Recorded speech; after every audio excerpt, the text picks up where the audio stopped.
हरे कृष्ण राधे राधे।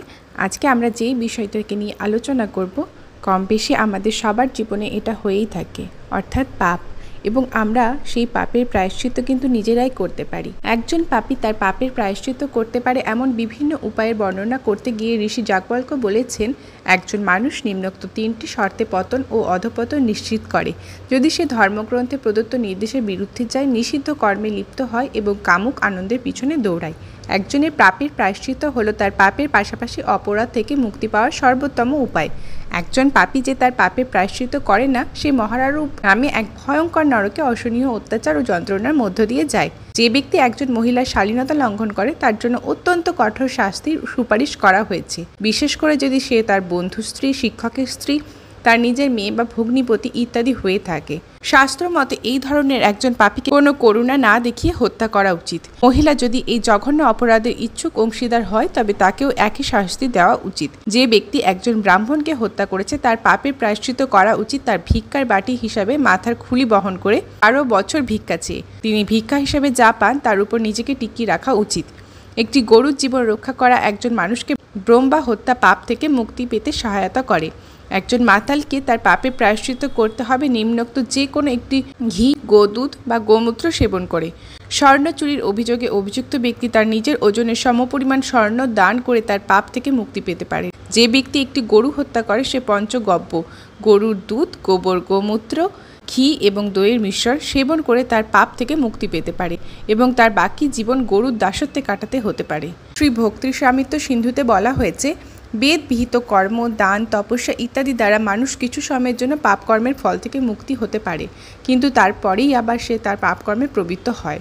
দৃষ্টান্তস্বরূপ বলা হয়, অতিরিক্তভাবে অবৈধ স্ত্রীসঙ্গ করার ফলে রোগ আক্রান্ত পুরুষ যখন শারীরিক কিছু অসুস্থতার কারণে সে সাময়িকভাবে স্ত্রীসঙ্গ থেকে বিরত থাকে, কিন্তু তার হৃদয় থেকে স্ত্রীসঙ্গ করার বাসনা কিন্তু দূর হয় না। তাই রোগ নিরাময়ের পরে সে আবার অবৈধ স্ত্রীসঙ্গে লিপ্ত হয় এবং তার ফলে আবার সে রোগক্রান্ত হয়ে পড়ে। সুতরাং চিকিৎসার প্রভাবে সাময়িকভাবে সেই যৌন ব্যাধির নিরাময় হতে পারে, যতক্ষণ পর্যন্ত না মানুষ বুঝতে পারছে যে যৌন জীবন অত্যন্ত জঘন্য, ততক্ষণ পর্যন্ত তার এই যন্ত্রণা থেকে মুক্তি লাভ করা অসম্ভব। তেমনি বৈদিক কর্ম, দান, তপস্যা ইত্যাদির ফলে সাময়িকভাবে পাপ কর্মের নিবৃত্তি হতে পারে, কিন্তু যতক্ষণ পর্যন্ত না হৃদয় সম্পূর্ণভাবে নির্মল হচ্ছে ততক্ষণ মানুষ বারবার পাপকর্মে লিপ্ত না হয়ে পারে না। শ্রীমদ্ ভাগবতে এই সম্বন্ধে হস্তি স্নানের দৃষ্টান্ত দেওয়া হয়েছে। হাতি সরোবরে খুব ভালোভাবে স্নান করে, কিন্তু জল থেকে ডাঙায় উঠে সে আবার তার সারা গায়ে ধুলো ছড়িয়ে দেয়। এই উদাহরণের মাধ্যমে বোঝানো হয়েছে যে কৃষ্ণ ভাবনা অনুশীলন করার শিক্ষা যে পায়নি, সে পাপ কর্মের বাসনা থেকে পূর্ণরূপে মুক্ত হতে পারে না।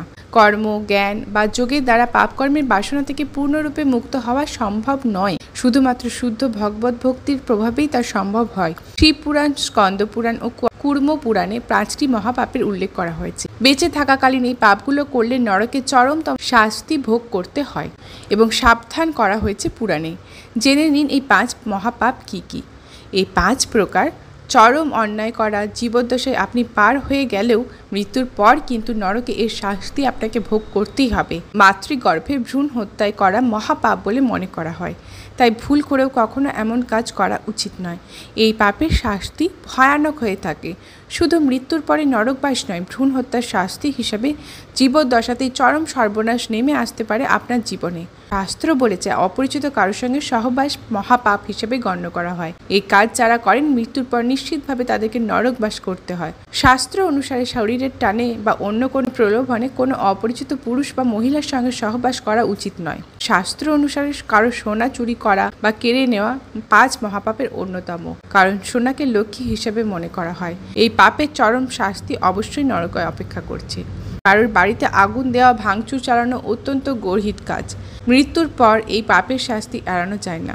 ইচ্ছে করে কারোর বাড়িতে ঝগড়া বাঁধানো বা অশান্তির পরিবেশ তৈরি করাও মহাপাপ, কারণ সংসার নষ্ট করে দিলে মৃত্যুর পর নিজের কর্মফল হিসেবে নরকে চরম শাস্তি ভোগ করতে হয়। কখনো ভুলেও কাউকে ঠকাবেন না, কারোর সঙ্গে প্রতারণা করবেন না। আপনাকে বিশ্বাস করে যদি কাউকে ঠকতে হয় তো সেই অভিশাপ আপনার গায়ে নিশ্চয়ই লাগবে। অর্থ, সম্পত্তি বা অন্য কোনো কারণে কখনোই কাউকে প্রতারণা করা উচিত নয়। নরকে এই পাপের শাস্তি ভয়ানক বলে পুরাণে উল্লেখ করা হয়েছে। অর্থাৎ আপনি কৃষ্ণ